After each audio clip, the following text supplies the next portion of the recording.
नमस्कार, मैं कमलेश कबीर आपका एक बार फिर स्वागत करता हूं इस नए एपिसोड में। आपको पता ही चल गया होगा, जेपीसी की मीटिंग हुई।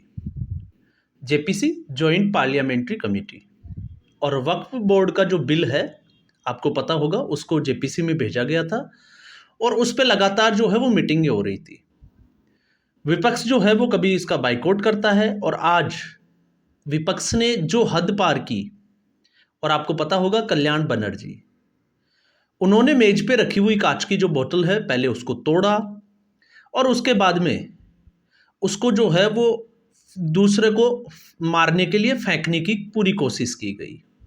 उनके जो है वो अंगुली कटी है और साथ में 4 टाँके भी आए हैं। ये खबर जो है वो आपने मीडिया हाउस में देखी भी होगी और डिबेट का हिस्सा भी हो गई होगी। अब बात ये आती है कि विपक्ष जो है वो इस जेपीसी की जो मीटिंग चल रही है वक्फ बोर्ड बिल को लेकर, आखिर इससे जो है वो इतना घबराया हुआ क्यों है। तो सबसे पहले तो आप समझ लीजिए, जेपीसी जो वक्फ बोर्ड की जो अभी चल रही है, ये विपक्ष का एक तरीके से काल बन के सामने आएगा। और जब मैं ये कह रहा हूं कि काल बनेगा, तो क्यों बनेगा, इसके पीछे के ठोस आधार को हमें और आप लोगों को समझना बहुत जरूरी है। आप लोगों को भी पता होना चाहिए कि वक्फ बोर्ड बिल जो है वो है क्या और इसमें क्या किया जा रहा है। तो वक्फ बोर्ड बिल जो है वो पुराने जो वक्फ बोर्ड है उसके कुछ लगभग जो है वो 44 बिंदु ऐसे हैं जिनको बदलाव किया जा रहा है। तो 40 से ज्यादा महत्वपूर्ण बिंदुओं को बदलाव करना क्यों जरूरी है। और जब हम बात करते हैं, क्योंकि ये पार्टी विशेष का नहीं है, ये देश के स्तर की बात है, नेशन फर्स्ट, तो हमें ये समझना चाहिए कि जेपीसी है, वक्फ बोर्ड बिल जो है वो है क्या। तो वक्फ बोर्ड बिल जो है वो सबसे पहले जवाहरलाल नेहरू, इसमें जो बदलाव किया गया ये उनकी तरफ से ही किया गया था 1954 में। उसके बाद में इंदिरा गांधी ने जो है वो इसमें बदलाव किया 1980 के बाद में 84 में। 1986 में जो है वो राजीव गांधी ने वक्फ बोर्ड का जो नियम थे उनमें बदलाव किए गए। और उसके बाद में 1995 में जब नरसिम्हा राव की सरकार थी, पीवी नरसिम्हा राव ने, तो इसको कहें कि एक अजगर का रूप दे दिया, इसको बदल के रख दिया। वक्फ बोर्ड को जो है वो इतनी पावर दे दी। अब वक्फ बोर्ड की जो पावर है आपको उसका अंदाजा लगेगा, तो उसका अंदाजा इस तरीके से लगेगा, जब कोई भी मौलाना या कोई भी सांसद, जैसे हम बात करें बदरुद्दीन जो अजमल है उसकी बात करें, तो उनके हिसाब से जो पार्लियामेंट है, नई जो संसद भवन अभी बना है भारत का, वो वक्फ बोर्ड की जमीन का हिस्सा है। इसके अलावा वसंत विहार का हिस्सा, इंदिरा गांधी एयरपोर्ट, इन सब के ऊपर वक्फ बोर्ड जो है वो अपना दावा ठोक चुका है। और हद तब हो जाती है जब किसी पहाड़ी के ऊपर, और पहाड़ी को ये दावा कर दिया जाए कि ये पहाड़ी जो है वो वक्फ की संपत्ति है, तो आपको अंदाजा लग जाएगा कि ये वक्फ जो है वो कितना खतरनाक है। और आपको जानकर हैरानी होगी कि वक्फ के पास में अभी अगर हम बात करें तो वक्फ जो है वो 10 लाख एकड़ जमीन को जो है वो अपनी बता चुका है भारत में। और ऐसे ही अगर हम देखें तो ऐसे जो है वो छोटे मोटे 206 में से 50 देश जो है उनके क्षेत्रफल से ज़्यादा वक्फ का एरिया पड़ता है भारत में। और उस भारत में जहाँ पे मुसलमान जो थे वो थे ही नहीं, आक्रांता आए, वो यहाँ पे रहे, उन्होंने कब्जा किया। और आज स्थिति ये है कि वो चाहे कोई भी जमीन हो उसको अपना मालिकाना हक जो है वो जता सकते हैं। अब इसमें बदलाव करना क्यों जरूरी हो गया? बदलाव करना इसलिए जरूरी हो गया क्योंकि वक्फ जो है वो धीरे धीरे माफिया का रूप धारण करता चला गया। आप किसी भी पार्टी से हो, किसी भी धर्म से हो, आपको वक्फ बोर्ड बिल को समझना पड़ेगा। और ये माफिया कैसे बना? तो माफिया ऐसे बना, अगर कोई अमीर बंदा है, अगर उसकी जो घर है या उसकी जो जमीन है उसके ऊपर वक्फ जो है उसको नोटिस दे देता है और उसके बाद उसके ऊपर जो है वो अपना मालिकाना हक जताता है, तो ये सीधे तौर से अमीरों से एक पैसे ऐंठने का जरिया हो गया। अब उससे बचने के लिए अमीर लोग क्या करेंगे? पैसे देंगे, 2 करोड़ 5 करोड़ रंगदारी मांगी जाएगी। और ये इसी तरीके से मैंने कहा कि ये माफिया बन चुका।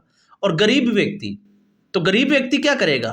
तो गरीब व्यक्ति को जो है वो मजबूर किया जाएगा जबरदस्ती या तो वो खाली करके चला जाएगा, और अगर वो खाली करके नहीं जाएगा तो उसका जो है वो जबरन धर्मांतरण किया जाएगा। और आपको पता है धर्मांतरण का खेल जो है वो भारत में किस स्तर पे चल रहा है। और ऐसा क्यों? क्योंकि वक्फ को इतनी पावर दे दी गई कि वक्फ के अंदर में जो है वो जो डीएम जो सर्वे करता है वो भी जो है वो वक्फ के अंडर में आएगा। मतलब हम कहें कि सबके हाथ पैर काट दिए गए, वक्फ जो कहेगा वो ही सही है, और वो भी भारत जैसे देश में। और ये सारा जो है इसमें कोई बुराई नहीं है, क्योंकि ये किसका किया जा रहा है? ये कांग्रेस पार्टी का मुस्लिम तुष्टीकरण। और अब इसमें जो है वो पूरा गठबंधन जो है वो कूद पड़ा है। और गठबंधन की मजबूरी ये है क्योंकि आज तक आपने देखा होगा भारतीय जनता पार्टी ने सबका साथ, सबका विकास, सबका विश्वास, सबका प्रयास सब कुछ करके देखा, लेकिन आज भी जो है वो मुस्लिम आबादी का वोट जो है, जो मिलना चाहिए नरेंद्र मोदी की सरकार को, वो नहीं मिलता। क्यों नहीं मिलता? क्योंकि वो इसीलिए नहीं मिलता। तो अगर वक्फ बोर्ड जो है वो बदलाव हो गया तो इनको लगता है कि इससे इनका जो मुस्लिम तुष्टीकरण या मुस्लिम वोट जो है वो हाथ से निकल जाएगा, मुसलमानों का इनके ऊपर भरोसा उठ जाएगा। क्यों उठ जाएगा? क्योंकि ये अपनी बात जो है वो मुसलमानों के लिए मुखरता से रख नहीं पाएंगे। तो ये सारा माजरा जो है वो समझ में आना बहुत जरूरी है। और वक्फ बोर्ड में अब तक जो था उसमें ये प्रावधान था कि इसमें 7 सदस्यों की एक कम्युनिटी होगी, जिसमें एक जो है वो मुस्लिम एमएलए होगा, एक मुस्लिम जो है वो एमपी होगा, इसके लिए टाउन प्लानर एक जो है वो भी मुस्लिम होगा, आपका आईएएस जो है वो भी आईएएस कैडर में कोई मुस्लिम अधिकारी है तो वो होगा, इसके अलावा आपका एडवोकेट वो भी मुस्लिम होगा, मुतवली जो भी होगा वो भी मुस्लिम होगा, और इसका स्कॉलर भी जो है वो मुस्लिम होगा। लेकिन अब मोदी सरकार ये चाहती है कि इसके अलावा जो है वो नॉन मुस्लिमों को भी इसमें जो है वो रखा जाए, डीएम को पावर दी जाए कि डीएम जो है वो इसके ऊपर सर्वे करे। और डीएम जब सर्वे करे तो इसमें जो है वो अब सबूत मांगे जाएंगे कि ये ज़मीन जो है वो किससे ली, किसने दी, उसके गवाह क्या है, उसके सबूत क्या है, साक्ष्य, वो सब कुछ जो है वो अब वक्फ बोर्ड को जो है वो सामने रखने पड़ेंगे, क्योंकि अब तक ऐसा कुछ नहीं था। और आप यकीन, और अगर आप इसको और बारीकी से समझना चाहते हो तो इसमें आप ये भी समझ सकते हो कि वक्फ बोर्ड जो है इसमें एक छूट दी गई थी कि वक्फ जो है वो किसी भी संपत्ति के ऊपर अगर अपना मालिकाना हक जताता है तो सबसे पहले उसके लिए जो है वो कुछ टाइम बाउंड दी जाती थी, 30 दिन का समय, कि 30 दिन में जो है वो सामने वाली पार्टी जो है वो उसको क्लेम कर सकती है, उनके विरुद्ध जा सकती है।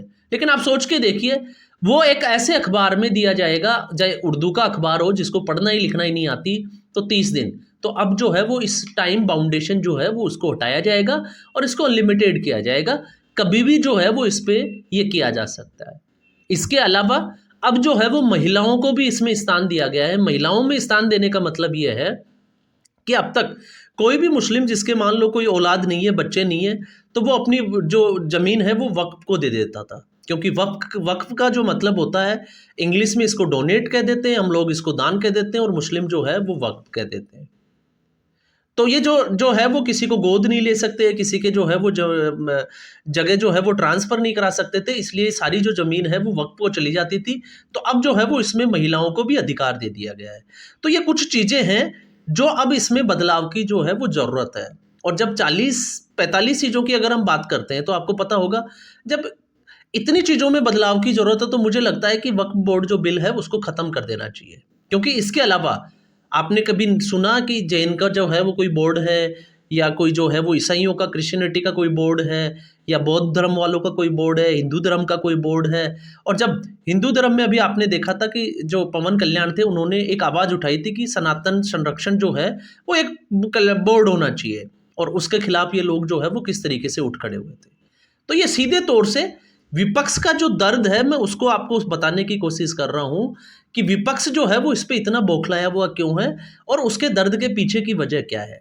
तो उसके दर्द के पीछे की वजह यह है कि ये एक पूरी जो कम्युनिटी है वो जिसको वोट देती है, चाहे वो कांग्रेस पार्टी हो, चाहे टीएमसी हो, चाहे कोई भी पार्टी हो, क्योंकि आपने देखा पश्चिमी बंगाल में 70% हिंदू आबादी है, लेकिन फिर भी वहाँ पे जो है वो सरकार बदलती नहीं है। भारतीय जनता पार्टी क्यों नहीं जीतती?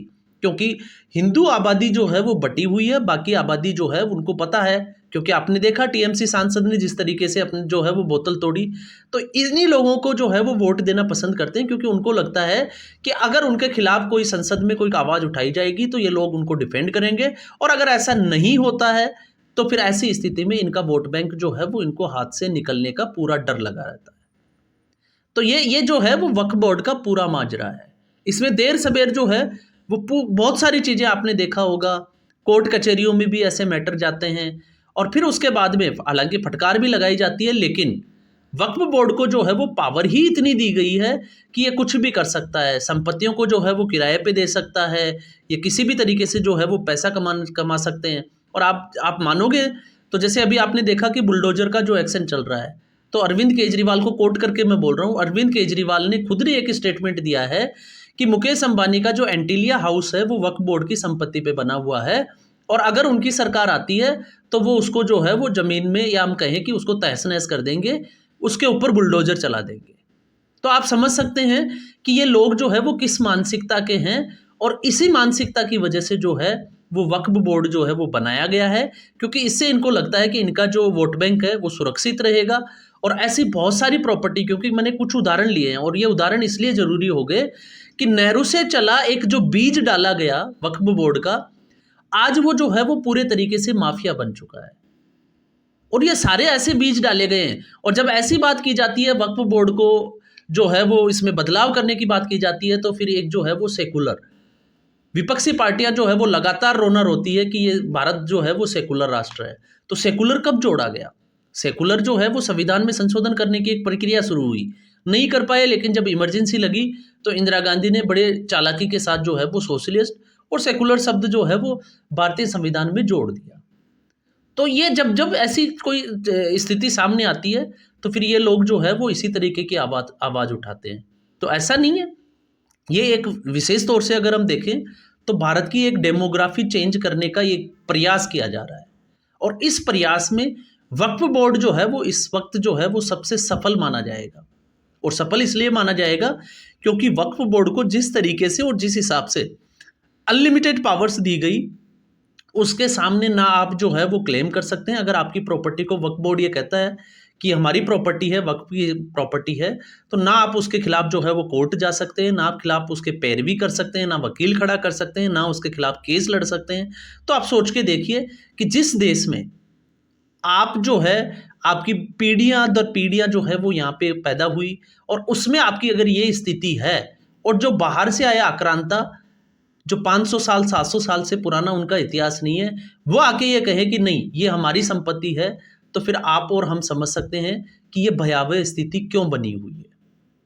तो अब मुझे लगता है कि शायद आपको समझ में आया होगा कि वक्फ जो बिल है वो है क्या, और मोदी अगर इसको चेंज कर देता है तो इनको पता है कि ऐसी स्थिति में हिंदू वोट बैंक जो है वो इकट्ठा होगा, हिंदू एकत्रित होगा, और जब हिंदू जागेगा, एकत्रित होगा, तो फिर इनकी जो वोट बैंक की जो दुकानें हैं वो हमेशा के लिए बंद हो जाएगी।